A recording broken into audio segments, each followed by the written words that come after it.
What's up, guys? Yonder and Neko here, and with Death Battle returning, I thought it would be right to go over and review the most recent episode.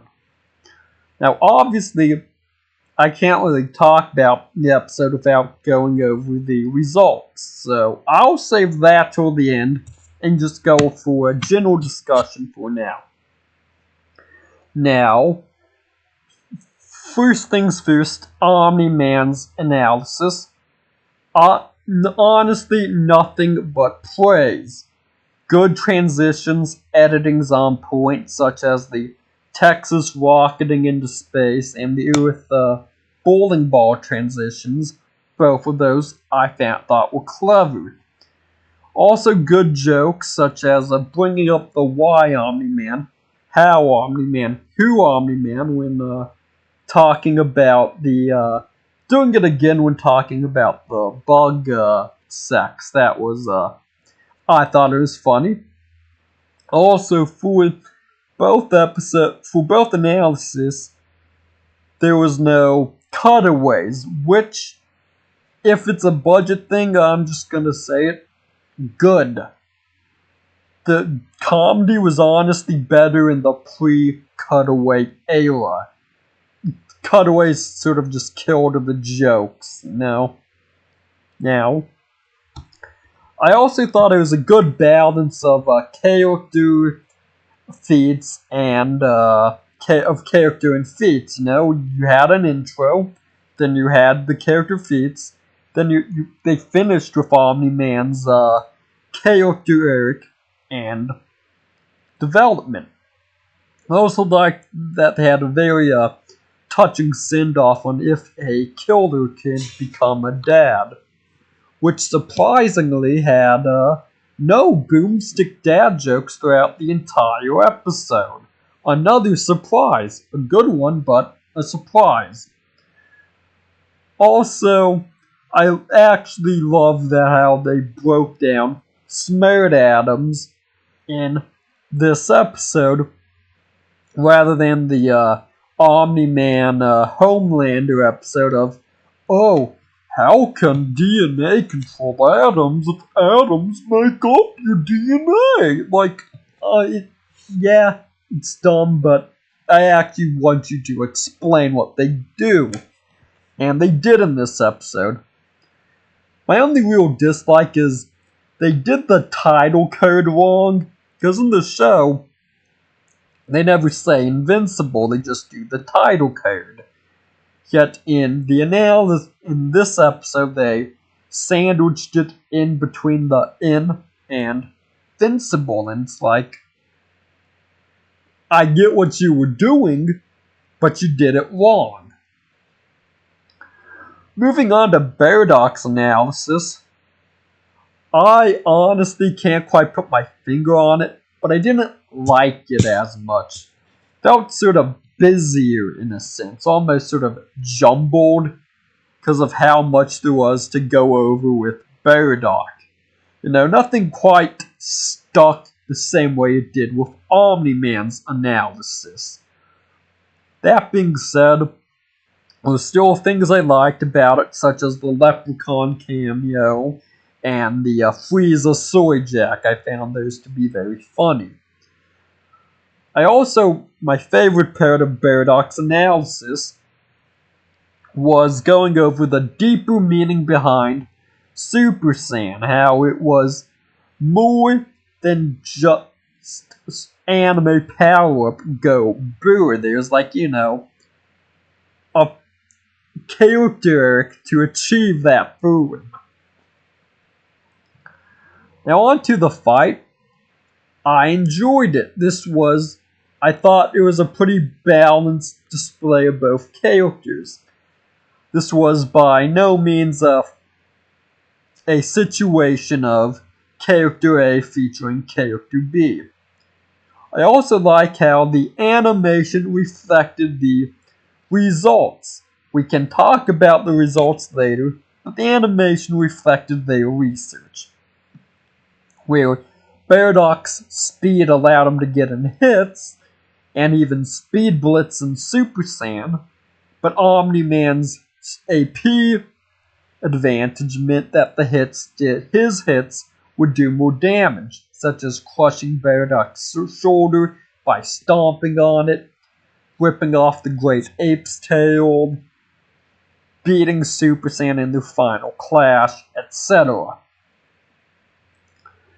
Now, as for specifics, I like the "my son can beat your son in a fight" joke, and I also liked Omni-Man being surprised when ripping off the Great Ape's tail depowered Bardock, because obviously Omni-Man would not know that would happen. Another general compliment: thought the level of gore was appropriate for both series. Omni-Man Invincible is a very violent series, and Dragon Ball has a dismemberment or two, so I liked that they did not shy away from blood and dismemberment. So, also, for the conclusion, honestly annoyed that they had a reverse Golden Tree moment with the solar disc. It was sort of brushed past in Omni-Man's analysis, yet in the conclusion they make it out as like the deciding feat. But overall, I'd give this episode an 8 out of 10. I enjoyed it, thought it was good, and my only real complaints are minor stuff. Now on to the results. This is easily the most controversial part of the episode. Not only did Omni-Man win, but they debatably got the fight dynamic wrong. The community consensus was that Omni-Man would take speed, but Bardock wins with AP. Granted, I'm not one that values the community consensus that much, because the community's idea of a character's, quote, best matchup is a coin toss between like a deep thematic matchup that understands both characters, or you get the most like shallow, surface level matchup imaginable. Now, that being said, I'm not one of those people that pretends the result doesn't matter. It obviously does. That's the point of the show. And let's be honest, we all like episodes more when our preferred character wins. I mean, poor research can hurt an episode just as much as poor animation or poor analysis. Now, I'm no expert on either Invincible or Dragon Ball, but I know for speed, it was calced far higher than anything I have seen for the series. But that's not really the issue. The issue is giving Omni-Man the Planet Punch and the Solar Disc feat. Excuse me, bit dry in the throat.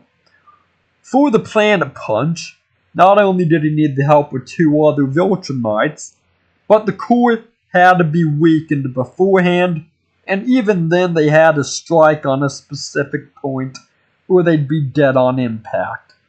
So they simply should just not give Omni-Man the Planet Punch.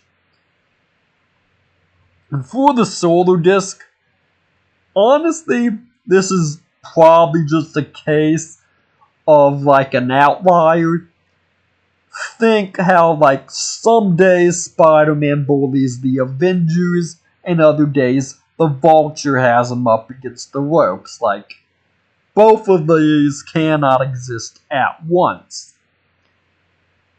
Or, and another alternative hypothesis, authors are not power scalers, you know. Think like how in the tuning exams, everybody was making a big deal about the Sound Village having sound-based attacks, despite the fact that you could calc characters to be faster than sound by that point in the story. Like, sometimes you get feats that are just outliers go against the author's intent, you know. Because, like, while Viltrumites could threaten the population of planets, they could never outright destroy planets. Now, that all being said, I still think it's an 8 out of 10. I still enjoyed the episode. I just thought they got the result wrong. You know? And, but yeah. Now, granted, still not a fan of community consensus. When it comes to community consensus, I think of Rhett Butler's last words of Gone with the Wind. In Gone with the Wind. Excuse me. But even with the research I did, it's like, yeah, y'all are wrong, you know? The community's right this time. Now, for the next time, it is Juno versus Joker. Now, I've watched JoJo's through Parrot 6 and have played 0 Persona games, so I'm rooting for Juno. I'm also excited that the next time is something new rather than a matchup we already knew about, you know, gives us something more to look forward to. That being said, I'm making it a new rule to try to avoid the prediction side of things just so I can stay a bit more surprised with episodes. So, final thoughts, 8 out of 10, but they got the result wrong. Please like, share, and subscribe if you've made it this far, and I'll catch y'all next time.